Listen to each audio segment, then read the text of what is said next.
Welcome to the Big Mo Pod Show with producer Noah. My name is John Heim, a.k.a. Big Mo, and I run a blues broadcast called, strangely enough, the Big Mo Blues Show. It's a 3-hour blues program that's aired, or allowed, I guess, by KCCK Radio from Kirkwood Community College in Cedar Rapids, Iowa. I've been playing blues live on the air 6 to 9 p.m. Friday evenings for over 20 years, and I've also been a musician and taught music in Iowa's public schools for over 25 years. Well, by no popular demand, we decided to start a podcast. We did a survey and found that listeners wanted to hear more about songs I played during a show.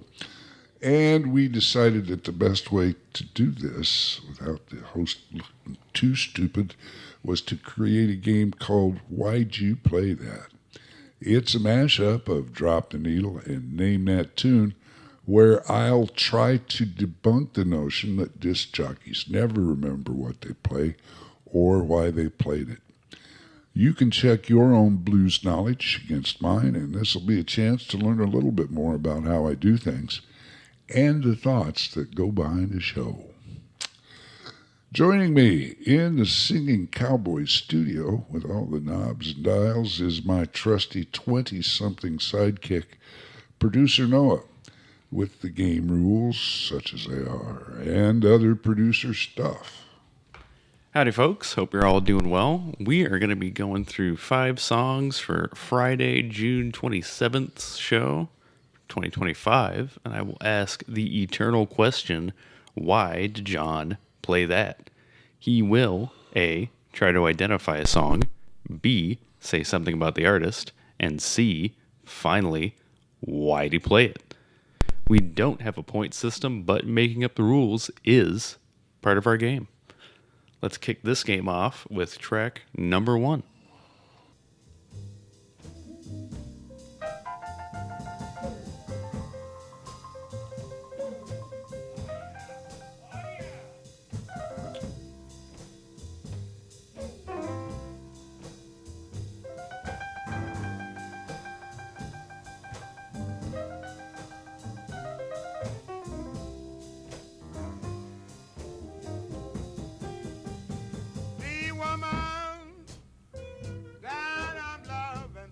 Yeah. Boy, that's a true classic. The Evil Woman, that's champion Jack Dupree on the piano and the vocal. That's going way back. That's one of the tunes that I like to play to give historical perspective to all different kinds of blues. And champion Jack Dupree was one of the greats. Where'd he come from? I don't know, but he wound up as a prize fighter in Chicago during the 1930s and 40s, and they call him Champion Jack Dupree for a reason, because he was I can't remember which weight it was, but at one time he was a championship boxer, and he boxed, I read it once how many bouts he had, but it was a bunch. He fought a lot, and when his fighting career was over, he took up the piano and toured around the world as a piano player, and one of the great blues piano players along the way. And I don't know when he passed away, probably 30 years ago. You know, he was probably born 100 years ago or something like that. But yeah, he came up through boxing, wound up as a piano player, and as one of the greats, champion Jack Dupree. Did he ever sing much about his fighting days? Well, that I don't know for sure. I'm sure if you listen to his tunes, you'd probably find some references to it. But I bet if I'd go back and take a look at some interviews that he's done, I bet we could find out a bunch of things. But I don't know right offhand what his record was. I mean, it had to be pretty good because, he was a champion and that wasn't disputed. They called him champion for a reason, because of that. So it's real interesting, but I wish I could tell you more. But that's just kind of an overall of Champion Jack. Yeah, that's certainly unique. I can't really think of any other blues artist that I've ever heard of that did those two things. Are there any others besides him that were fighters Boy, let and me blues think. singers? Yeah, Big George Brock was from the Delta, and he was a boxer. Oh gosh, he's the only guy I can come up with right now. But there's been a few, but not very many. Not very many, and he was a completely unique blue performer anyway. So yeah, Unique's always good, especially when it comes to music, because with a lot of genres, especially ones as old as blues, when you hear so much after so long, it can appear a little samey every now and then. So it's always nice to have someone shake things up with something a little different. And we're going to see if track number 2 will do that or not. Hope you enjoy.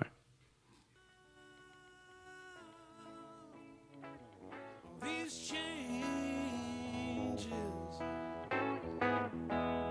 tearing us apart. Changes leave us stranded in the dark. You say, why can't it be the way it used to be? I don't know. how about There's that? 100 reasons, but Y'all recognize that I just voice? can't That's see 'em Warren Haynes. in the moment. Yeah, that's a brand new recording. And luckily you landed me right on the hook. It's These Changes. And it's Warren Haynes, and I think Derek Trucks plays on it too. It's a brand new release from Government Mule guitarist Warren Haynes, and generally one of the hardest working men in show business. I don't know if this is a single or not, and it's a little bit laid back, but I pulled it for this show, number one, because it's brand new, number two, because I really like whatever Warren Haynes does, well, most of it, and number three, it's a pretty good song.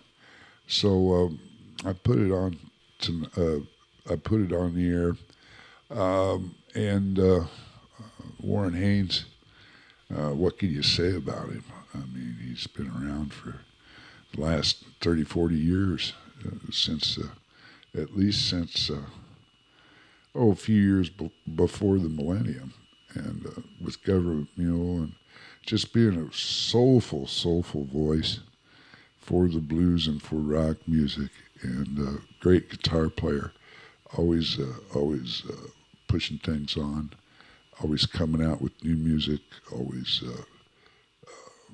being relevant. So, did I get it? You did. Good. These Changes, Warren Haynes. Now, how long has Warren been kind of on the solo career for? He goes in and out of it. He'll record stuff with Government Mule on 1 year, and then the next year he'll release a solo album, and he's done that. Probably this is his third time. He had Man in Motion, which was Warren Haynes, and I think he did another one with bluegrass. Was it Yonder Mountain? I think it was Yonder Mountain String Band. He did kind of a bluegrassy album. And this one, of course, is rock and blues. But, yeah, Warren's done it. He kind of goes back and forth. And that's the way he handles it, which is pretty cool. So, yeah.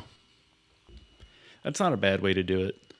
Because I can imagine, well, I'll put it this way. From what I've heard from a lot of artists in music and other fields, if you work on one project for too long, it starts to just take something out of you. You just kind of start losing that spark. Mm-hmm.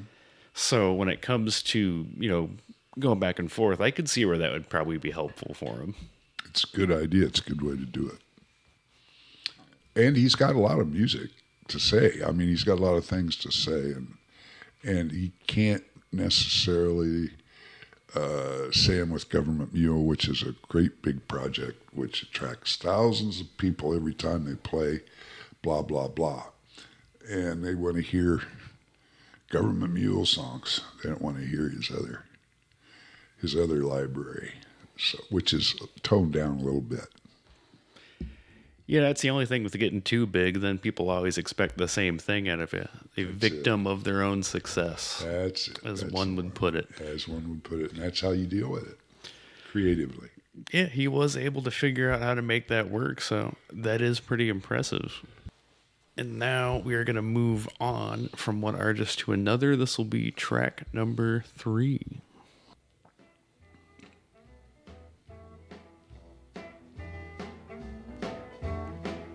Oh, smokestack lightning, shining just like gold. But don't you hear me cry? Woo, woo, woo. Oh, man, that's one of the all-time greats. I love that so much, that lick at the beginning. That Hubert Summon going do, and Howlin Wolf howling over that. That's so good. And Smokestack Lightning is really built around that phrase, that smokestack lightning. I mean, just think of that. Air coming up out of the steel furnaces, and it's so black and so charged and so hot that it creates its own lightning. You can see the static electricity in the coal dust that's coming up out of that. Oh boy, that always scared me about as much as anything. Being a farm boy from Nebraska, to see that much urban and that much steel and what it would take to actually create that. And that's a line that Smokestack Lightning, he built a whole song around that, or Willie Dixon did. I don't remember who exactly wrote it, but anyway, it was one of Howlin Wolf's favorites. But he stole that, whoever wrote it stole that line from a Mississippi Sheiks song. And all they did was just take the idea of Smokestack Lightning and shine like gold and put it into a song and made it a great blues classic. Part of my Blues Classics program this week on the Big Mo Blues Show, we're playing classic blues right and left with Smokestack Lightning by Howlin Wolf, a.k.a. Chester Burnett, from deep in Mississippi, who moved to Chicago in 1940, 45, something like that, and set the blues world on fire with his howling and his sharkskin suits, and he'd get down on the floor on all fours and start baying at the moon. He was the Howlin Wolf. Scare you to death. And he had that voice. It got really gravelly. And I can't do a Howlin Wolf, but yeah, he spawned a whole bunch of different imitators. It was pretty good I can't remember. But anyway, that's Howlin Wolf doing Smokestack Lightning. Yeah, nobody else can wail quite the way he does. Nobody else has that. Yeah, nobody sounds like it when he sings either. Yeah. It's the kind of wail that you feel in your bones when you hear it, even if you're not listening to it live. You still do, just with all the energy he's able to put into that. Yeah, that's right. And that track in particular is one of the best examples of it. Yeah. That's one of my favorites from him for sure. Yeah. Had to play it from the beginning too, because you just get that nice lick and just that scream. Yep. Yep. That's what it's down to is you get to where you're howling at the moon. And there you go. We're going to see if this next track makes us howl with delight or not. This will be track number 4.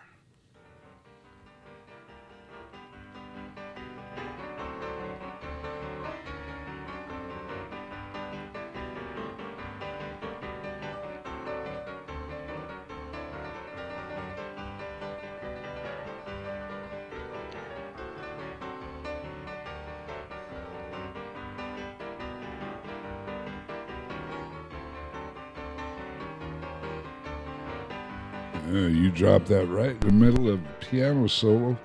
But you know what? This whole cut is solo piano. And done on a, well, let's see. I'll just go to chapter and verse first. First, it's James Booker from New Orleans, Louisiana. And it's a song called Junko Partner. And it's a song all about a junkie. And he mentions every drug that humans use and everything from, he talks about cocaine and heroin and drinking and the whole bit. So it's called Junko Partner. It's all about a junkie, and he goes, let's see, coming down the road, Junko Partner. He was loaded as can be. He was knocked out, loaded, and he was wobbling down the street. And James Booker was just such an interesting cat.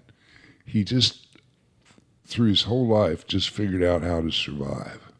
Well, until he didn't. But, yeah, he's been gone probably 30 years, past, I think, somewhere maybe in the 80s, 90s. But this is a solo piano deal he did, and there's only one guy that can get close to that, and that's Roy Bird, Roland Bird, and Dr. Professor Longhair. But James Booker was a talented himself. He was a drug user and a homosexual, and he'd get picked up and put in a slammer.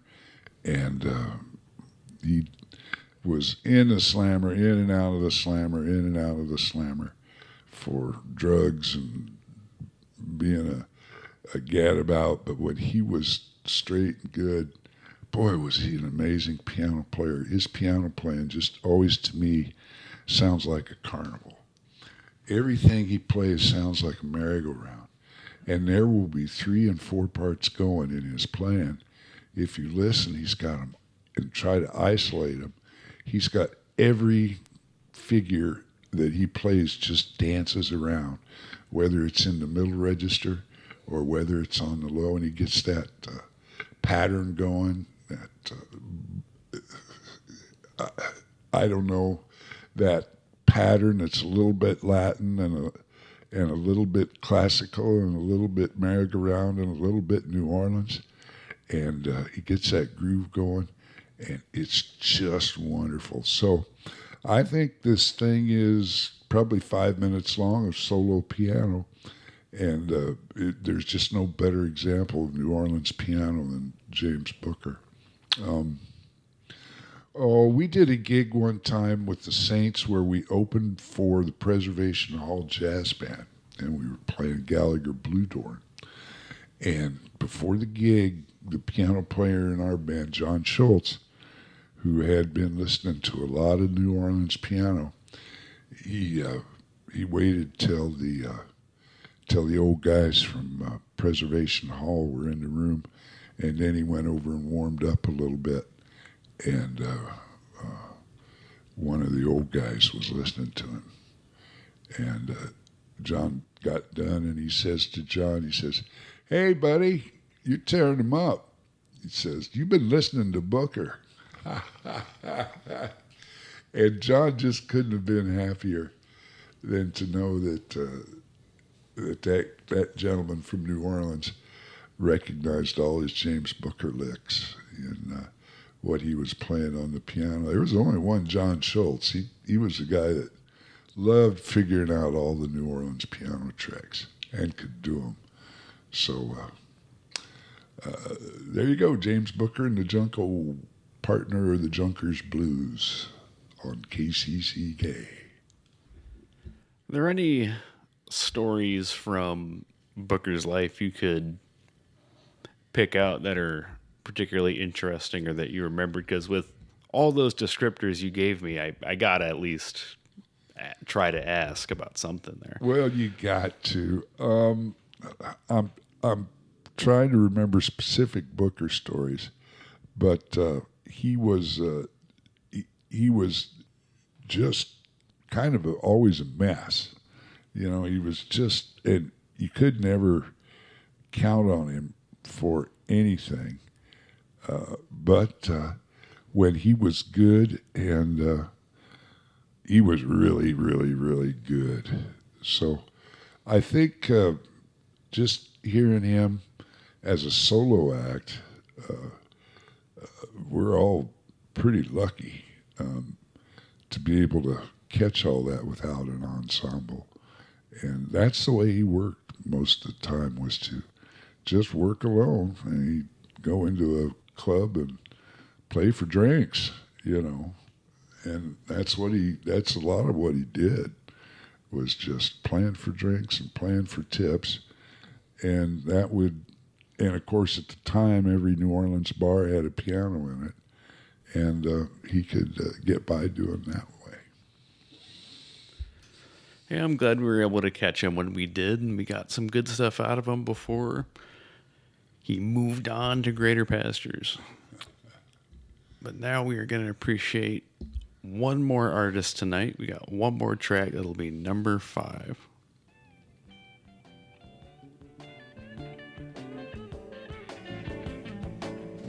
Look on yonder's wall, hand me down my walking cane. Look on yonder's wall, hand me down my walking cane. And I found another woman, baby, yon come your way. Well, all right. That's Look on Yonder's Wall. And that is I think it's Junior Parker. And, well, he was a great soul singer. And he came from down south to Chicago in the 60s, I believe. He's probably 10, 15 years older than I am. But he came up in the 60s and came to Chicago and started doing soul music. I can't tell you a lot about his life, but he died young, and we don't have a lot of little Junior Parker, but we do have Yonder's Wall, which is a dead blues classic, or a blues, I shouldn't say dead. It's a blues classic that everybody does, and his version of it's pretty good. So Yonder's Wall, little Junior Parker. One thing I am curious about is, given the name Little Junior Parker, is there another artist that came before him, like his father or someone else, that he kind of took the name from? I don't know. That's such a good question. The names that go around, sometimes it's really hard to keep track of them, where at times these guys would go in and play on each other's recordings while they were under contract to another recording company, and then they'd change their name. Like, the most famous one is Cannonball Adderley coming in and playing as Buckshot LaFunk. I always thought that was pretty funny. And there's been quite a few, like Elmore James and Sam James, and it goes back and forth, but little Junior Parker, I don't know enough about him to win this question, so I'm gonna not bluff and not BS you, and just tell you that I can't remember much about little Junior Parker other than I just love the way he sings, and he's just got a beautiful voice, and I wanted to share it with you. So that was the idea on that. That's fair enough. It's hard to blame you too much because given how long this music has been around, the names do float around quite a bit. Yeah, I don't know if there was a big Junior Parker either. It makes you wonder. Well, That folks, was your question. I will let you find that out on your own. Maybe look that up if you're interested. Find it out on my own. All right, I'll do it.